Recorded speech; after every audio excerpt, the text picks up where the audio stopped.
tarde, estamos aqui no canal Família e seus desafios hoje com um cenário diferente, porque eu tô no quarto do meu filho, né? Hoje o tema é órfãos, né, da Covid-19 e o número é muito alarmante. Isso me fez pensar sobre meus próprios filhos, né? Como seria se eles me perdessem. Eu tive o Covid-19, né? Meu esposo teve também.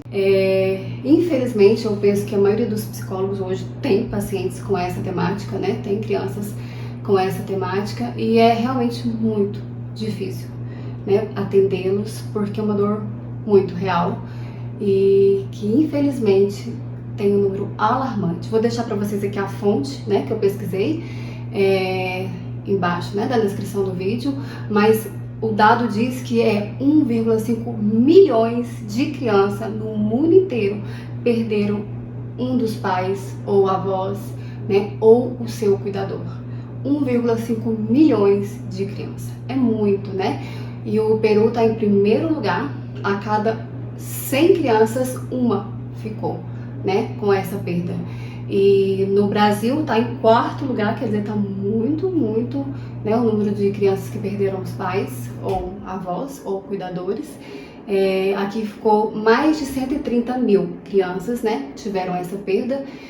E é uma base de 2 crianças, a cada 1.000 crianças, 2 perderam, né, o seu responsável.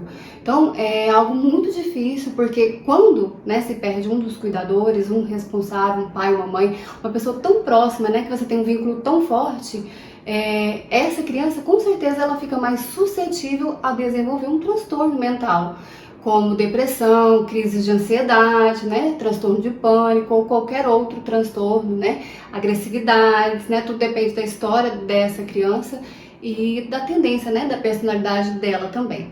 E a outra questão também que tem essa dificuldade sobre se perder é a própria situação econômica, né? Porque muitas famílias perderam o responsável pela finança, né? Ou se não perderam o responsável pela finança, perderam parte, né, dos responsáveis por essa finança.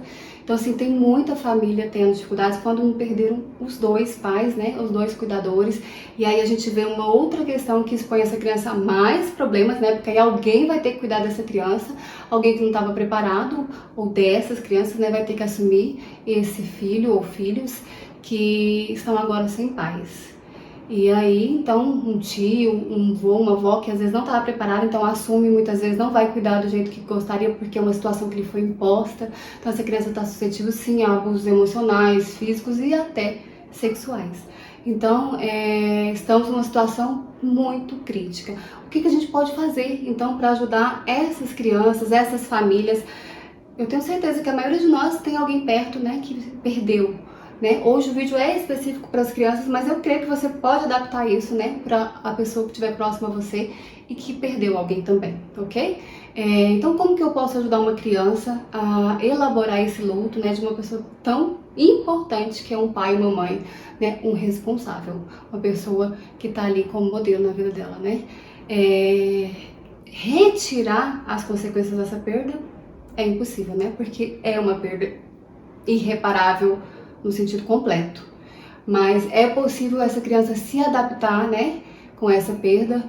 Quanto menor a criança, mais fácil a adaptação dela. Porque o que a criança, e nós também, né, temos essa questão da morte. A idade vai interferir muito, né? Então, se eu sou uma criança de 3 anos, eu convivi com os meus pais 3 anos. Se eu sou uma criança de 12 anos, 11 anos, eu tenho 12 anos que eu convivo com meu pai. Então, eu tenho uma história de 12 anos com esse pai, com essa mãe, com esse cuidador. Então, a perda é maior, no sentido de falta dessa presença que esteve, né, na vida dessa criança. A questão do desenvolvimento psicológico da criança, né, porque nem sempre o cronológico corresponde ao psicológico. A questão também da própria vínculo com esse parente que perdeu, né, se essa mãe era próxima, muito próxima, ou se não era, né, às vezes morava com a mãe e o padrasto, com o pai e o padrasto. Então, assim, o vínculo interfere muito também no tamanho da perda, né, o vínculo com essa pessoa que morreu. E outra coisa fundamental, as pessoas que ficaram, né, quem ficou para cuidar dessa criança, como está reagindo a essa morte.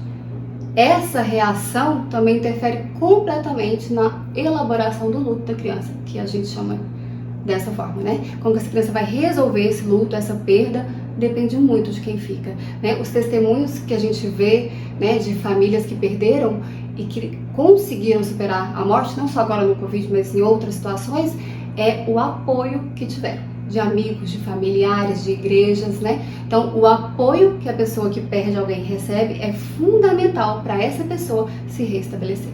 Então, a criança não é diferente. O que é diferente na criança? A criança tem a tendência de ter uma dificuldade de encarar a morte como uma coisa permanente, para sempre.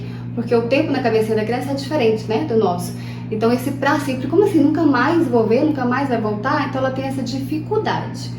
Para piorar, os desenhos, o que acontece? Os personagens morrem e voltam, né? Ou cai lá do penhasco, bate a cara no chão, aí eles fazem rir, porque o personagem não morre, né? Então esse conceito de morte, ele não é muito trazido na realidade infantil, nem em desenho, nem em filme, né? Então as primeiras experiências que a criança tem normalmente com morte, a maioria das vezes é com um animalzinho de estimação, são as primeiras experiências de morte, né? Mas perda, a criança começa desde bebezinha, perdendo o seio materno, né? Perdendo um brinquedo que quebra. Então, todos esses momentos de perda e como você ajuda a sua criança a lidar com eles, vai ajudar ela quando ela tiver uma perda maior, né? Se a sua criança quebra o brinquedo, chora e você logo compra outro, vai ter uma repercussão difícil, ela vai ter dificuldade de elaborar essa perda, porque ela não aprendeu a ficar sem. Né? Então, a pessoa, por exemplo, um pai ou uma mãe, como você vai comprar outro? Não deixa de comprar outro pai, outra mãe, né? O animalzinho de estimação, eu perdi o nosso recentemente, né? Ele faleceu com parada cardíaca, então passei por isso com os meus filhos, foi muito difícil, assim, é uma semana de choro todos os dias. E pra mim foi difícil, e é uma parte fundamental quando você vai trabalhar também a elaboração do luto, né? Com uma criança, que é a presença dessa pessoa na rotina da casa, né? Você levanta, você lembra o que esse pai fazia no café da manhã, essa mãe ia dar o beijinho de boa noite, ela não tá lá mais para fazer isso, né? Lia um livrinho. Então, assim, essas coisas são as partes que mais faz falta, né? É o convívio dessa presença com essa pessoa. E então você tem que dizer para essa criança que ela tá livre para expressar os sentimentos dela, que chorar é importante, porque ela vai pôr essa tristeza dela para fora, né? Se ela quiser escrever uma carta, aí vai depender do tamanho da criança, para a mãe, né? Despedindo, às vezes não teve jeito de despedir desse pai, dessa mãe, né? Se faleceu de uma forma abrupta, ou se foi o Covid, por exemplo, muitas vezes a família ficou sem falar com a pessoa até que faleceu e aí não teve como mais, né? Então, uma carta ou uma oração, né? Vai escrever uma oração pedindo para o Papai do Céu para cuidar. Essa parte do Papai do Céu tem uma dificuldade, assim, porque muita criança encara isso como uma coisa ruim. Então, toma cuidado do jeito que você vai falar, o Papai do Céu está lá no céu, o seu papai foi morar no céu. Aí a criança fala, não, mas eu não quero morar no céu, porque para morar no céu tem que morrer. Então, não quero morar no céu, não. E aí você gera um medo na criança, né? Isso é outro sintoma de quando se perde alguém muito importante, né? Quando eu perco alguém muito importante, eu me apego naquilo que ficou. Então, se eu perdi meu pai, eu me apego na mãe, né? Se eu perdi os dois, eu me apego na minha avó, no meu avô. Então, tudo aquilo que ficou começa a ter uma importância elevada. E o apego é maior àquilo que ficou e o medo de perder o que ficou também é maior, né? Porque agora alguma coisa importante foi embora, uma pessoa importante foi embora, e se eu perder essa outra? O que vai acontecer comigo, né? E a criança não tem nenhuma condição de controlar ou de fazer algo para impedir isso, né? Então ela só fica com angústia. É muito errado se você pensa que não deve conversar com a criança sobre a morte, né? Sobre a perda que aconteceu. É errado, a criança precisa conversar, precisa ser explicado que a morte é irreversível, né? Não há mais possibilidade dessa pessoa voltar, né, nessa vida. Aí as fés, né, sobre a vida após a morte, cada um tem a sua, e aí sim você explica da forma que você acredita. E o que é muito importante para essa criança, né? Se você é um pai, uma mãe que está passando por isso com seu filho, um tio, é muito importante que você ajude a criança a retomar a rotina dela, a retomar a vidinha dela, tudo que ela fazia antes, ela voltar a fazer, menor mudança possível que você conseguir fazer na vida dessa criança é melhor, né, para ela adaptar a perda. E se você puder conversar com os coleguinhas da escola, com a própria escola, com a professora, para que esses amiguinhos deem suporte, né, sobre isso. Você pode abordar assim como foi hoje, como está sentindo, né, a falta da pessoa, e deixa a criança falar, deixa ela expressar isso, até que isso vá diminuindo. E uma coisa muito importante é você dar a essa criança a possibilidade dela ter algo material mesmo dessa pessoa que se foi, uma foto, uma blusa, um objeto que simboliza essa pessoa, né? Não é saudável, né, aquela pessoa que guarda tudo da pessoa que se foi, porque você está com dificuldades de deixar ir. Essa pessoa já não tá mais aqui e ela não é mais essas coisas.